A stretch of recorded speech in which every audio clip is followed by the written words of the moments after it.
Hey guys, welcome to another hang. Today I'm gonna be addressing some very important questions that I get on Instagram. I am making this a series. This is gonna be called the Instagram Q&A. So if you don't follow me on Instagram, stop this video and do that right now, because every few weeks I go up there and I put up a post where people can ask me questions, and that allows you to directly ask me a question and I will address them on YouTube here. I will actually go through all the questions in depth and talk about them. I just realized that I can't fit all the answers within a minute, so this is the way we're gonna do it. So join me in this first session of Instagram Q&A, and here we go. Joey Joe asks me, what exactly is an altered scale and what strategy to employ while soloing over it? Very good question. Altered scale comes from melodic minor. It is the 7th mode of melodic minor. It's a scale we use quite a bit in jazz, and we play a lot of fun hip notes on a dominant chord through that scale. But you know, in my opinion, it's a way for you to train your ears to learn what a flat 9, a sharp 9, a flat 5, a sharp 11, what all these tensions sound like on a dominant chord. That's the biggest and the most important aspect. Let's say you have a G7 chord. Now the best way to think of the altered scale would be to think of a melodic minor scale a half step up. And you guessed it right if you're thinking of A flat melodic minor. But here's the thing, I don't like to think of it as this hack, because you're kind of thinking in the key of melodic minor, not altered. So I'd rather have you think of things in altered. If you think of the scale and what this brings on a G chord, it basically gives you flat 9, sharp 9, major third, flat 5, or you can call it sharp 11, no fifth. Actually, you get a sharp 5 or a flat 6. Now there are many other terminologies and there's a textbook way of saying it, but this will help you put things in perspective. And then you have a flat 7 and you're back to root, So it gives you all these really nice sharp 5, flat 9, sharp 9 chords.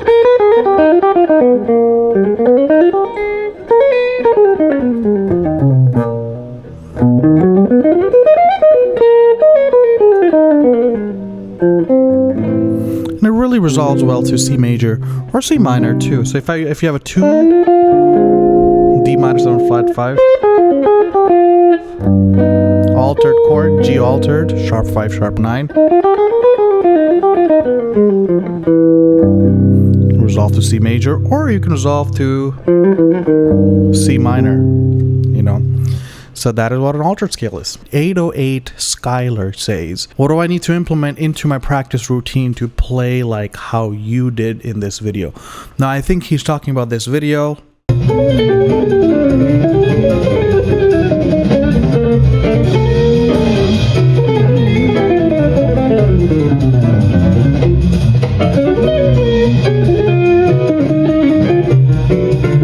That is technically a video of me playing over rhythm changes. I believe I'm playing at 260 BPM or so from a backing track I found on YouTube. I know a lot of jazz musicians watching this would be like, 260, that's not fast at all. To me it is. I am not the most technically advanced guitar player here, but I feel like I have enough technique to play what I want to play, and I think that's important. What can you implement in your routine to play like me? To be very honest, even though I put out that video of me, if you think it's good, I only took this so small bit that I thought I was making sense in the video.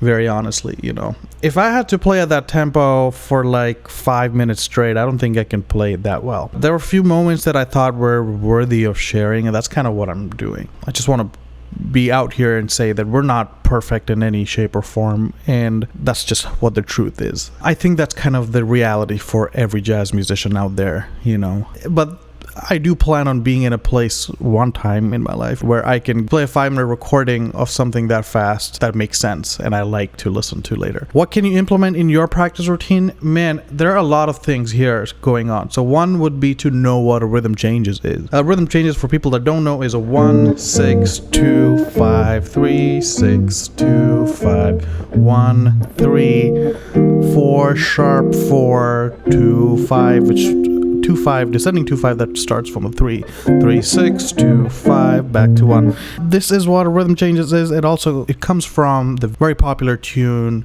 I Got Rhythm by Gershwin. This form is so popular in jazz that we play it all the time, mostly in the key of B flat. There are some rhythm changes that I have played in different keys, maybe in E flat, F, and D flat one time, I think. But mostly it's a B flat, and when you call it a jam session, everyone kind of realizes that we're going to do this in the key of B flat, you know. The thing that I'm trying to do here is, firstly, the tempo is so quick, so firstly I have to map out what my arpeggios are for the song.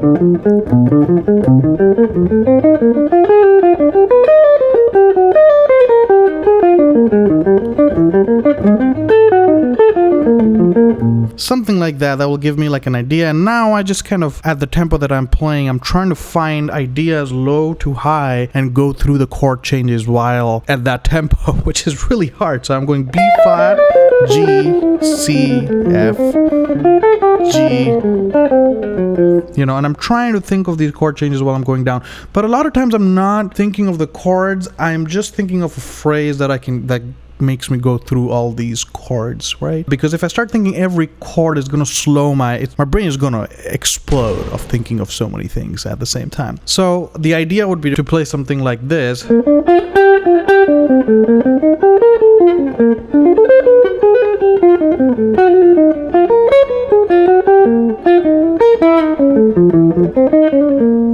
Something bluesy, you know.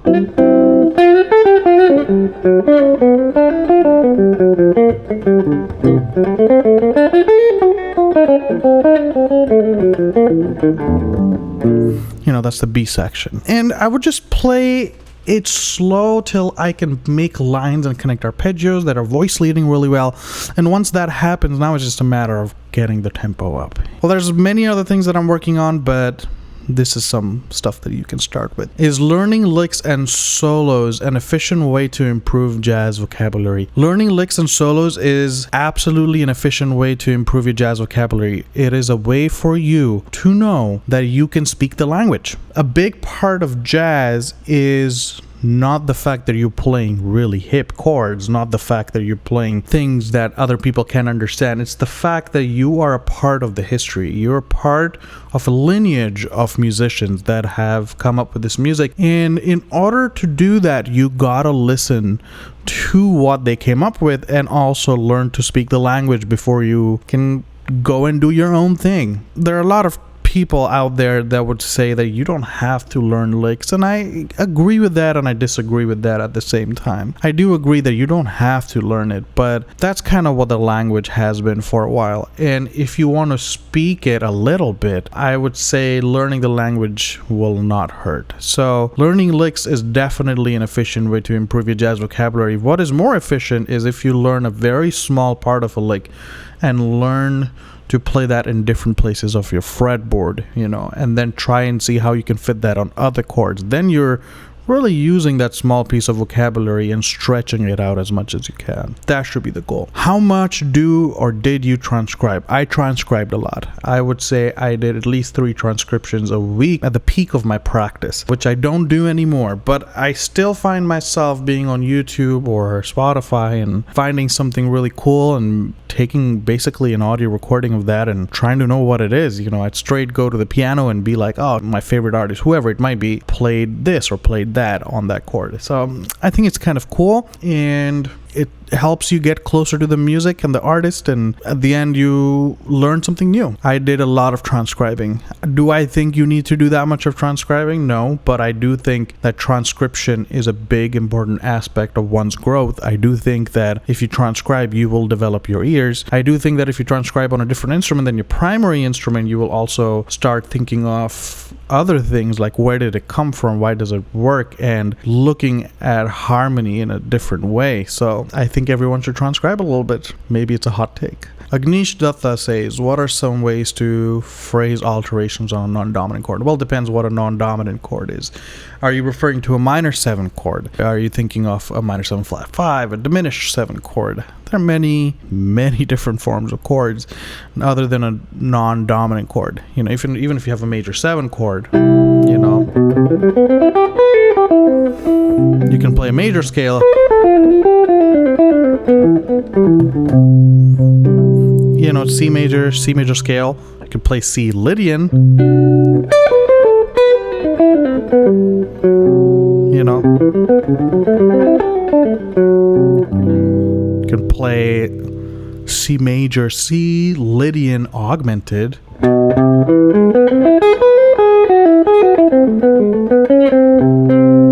Really interesting sound.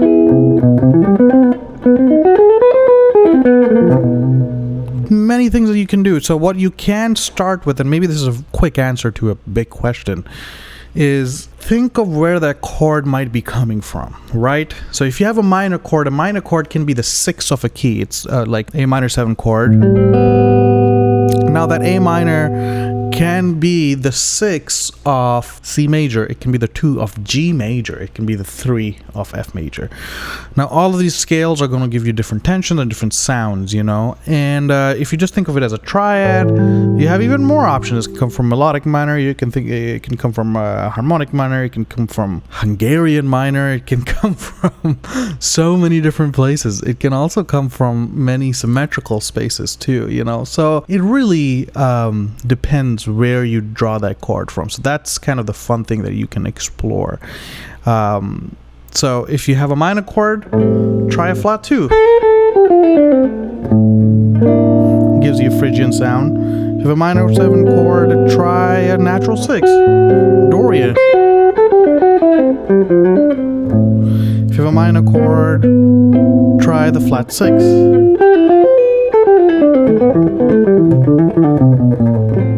You know, all of them sound great. Ra1Z1345 says, how do I play what I hear in my head? Very good question. Hey man, honestly, I am still learning to play what I hear in my head. But the way I practice that is I sing a certain phrases and I try and play that back. Now, a lot of people say sing what you play. I don't fully agree to that, because you're kind of limited. But I do think that you should check on yourself on how well your ear and your instrument are connected sometimes. You know, if you're, let's say, in the key of A, just simple phrases, you know, and see if you can hear these simple phrases and you can sing it back. Now, I'm not a good singer in any shape or form, but when I do these small exercises, I know what certain phrases sound like, and the more I do that, the quicker I get. Now I start doing that on a longer chord progression and a longer chord progression, and in due time I can do quite a bit. So that's one way you get close. The other thing is also having good ears in general. So practice your harmonic ear training as well as rhythmic ear training. These things will really put your ears and train you to be in a position where you can hear really complex material. And not only that, now it's very important for me to note here that when you're practicing, do not sing and play at the same time. Rather, sing something and then see if you can play it back, just to see if your connection with your instrument is working or not. Hey guys, I also wanted to say that this is the first part of the Instagram series, so there are still many questions that I need to answer here. Since I'm taking my time to answer all these questions, it's gonna take me longer to get through all of them. My first round is probably gonna be a few videos, and then I'm gonna start another one and another one, and hopefully I'm able to answer these questions in a way that it's actually helping and benefiting you, so you can keep asking these questions, and this will be a supplement to all the lessons that I am doing. You can hit me up and check out more fun stuff on my website at prateshwalyamusic.com. Please don't forget to like and subscribe and check out my music here, somewhere around here. Thank you, and see you in the next video.